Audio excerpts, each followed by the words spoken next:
Permettez-moi de réagir à la très brillante prestation de notre frère le président William Ruto, qui malheureusement s'est un petit peu déplacé, mais également de notre frère le président Brice Oligui, sur la nécessité d'être unis et les avantages qui en découlent. Je suis un panafricaniste convaincu.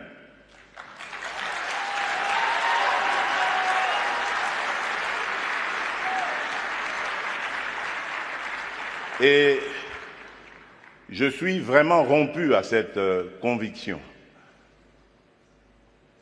Et lorsque je suis devenu, c'est ça la preuve d'ailleurs, lorsque je suis devenu président de la République, il y a presque 5 ans maintenant, la première destination à laquelle j'ai réservé mes déplacements, c'était l'Afrique.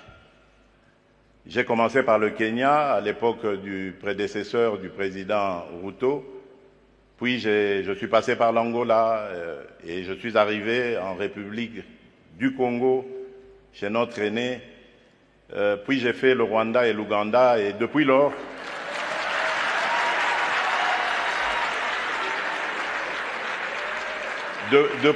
depuis lors, j'ai parcouru et visité tous les 9 pays voisins de la République démocratique du Congo. Il paraît que je suis le premier président à l'avoir fait. Qu'à cela ne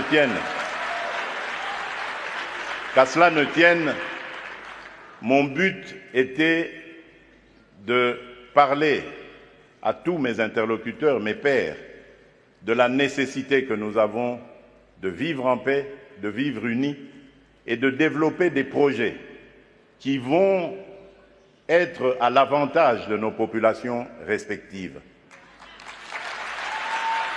Et je suis en mesure de vous donner, pour chaque pays que j'ai visité, chaque pays voisin, les projets sur lesquels nous avons commencé à parler, à nous organiser pour les développer. Donc c'est vous dire l'attachement que j'ai à la paix et à l'unité des peuples d'Afrique. Mais, car il y a un mais, et là je voudrais vraiment m'excuser de tempérer un peu l'enthousiasme qui a été le nôtre lorsque nous avons suivi le président Ruto, pour dire, malheureusement, nous sommes loin de la réalité. Parce qu'en ce moment, par exemple, où nous parlons de ce sujet très, très important, hyper important, la conservation de notre biodiversité, de nos forêts, il se passe actuellement dans le parc de Virunga une des réserves naturelles les plus importantes au monde, en forêt et en biodiversité, un activisme armé qui met à mal cet écosystème,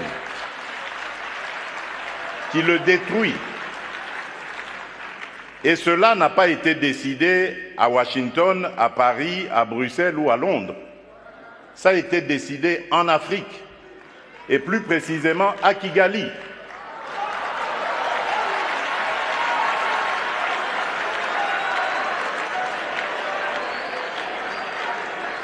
C'est l'œuvre d'un frère africain.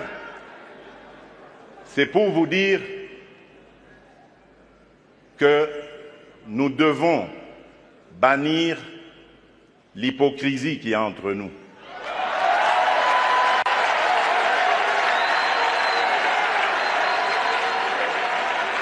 Nous devons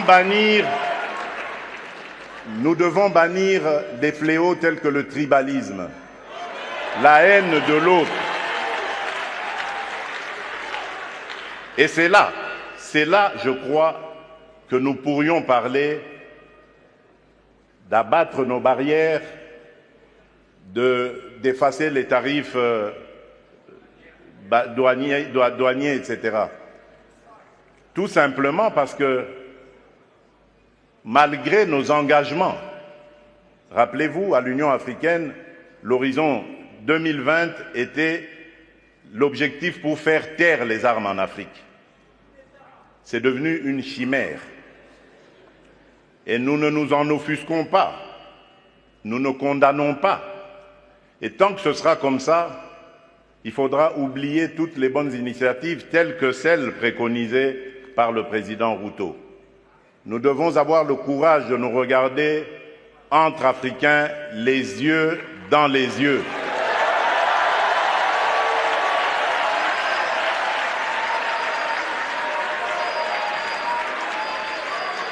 Et nous dire que on ne peut pas s'appeler frère et se poignarder dans le dos en même temps.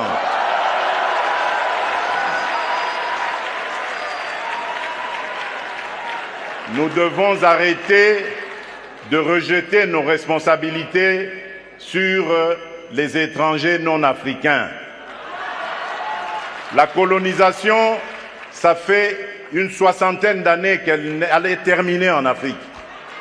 Ceux qui nous avaient colonisés, divisés, aujourd'hui ils ont compris le sens de la paix.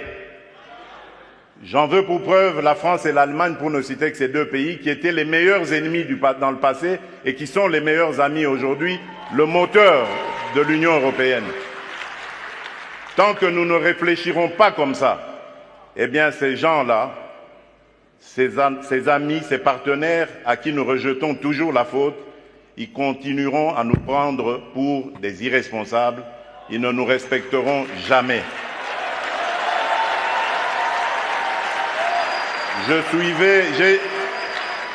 J'ai suivi tout à l'heure avec attention l'adresse du président Macron, toute sa bonne volonté à vouloir venir dans des partenariats, mais j'ai tout de suite compris par son attitude que c'était du politiquement correct. Il n'en croyait pas un mot. Non pas parce que lui est menteur, non, loin de là. Parce que nous ne sommes pas sérieux, et eux le savent. Le jour où nous mettrons fin à ce à quoi nous assistons aujourd'hui, à l'est de la République démocratique du Congo par exemple, des voisins qui viennent semer la pagaille, la mort, la désolation, uniquement dans le but de s'enrichir, de piller les ressources. Le jour où nous mettrons fin à ce genre de comportement, alors oui, là nous aurons compris. Parce que je suis désolé, en tant que président de la République démocratique du Congo et face à ce genre de choses, je ne suis pas tenté de construire des ponts, mais plutôt des murs pour sécuriser ma population.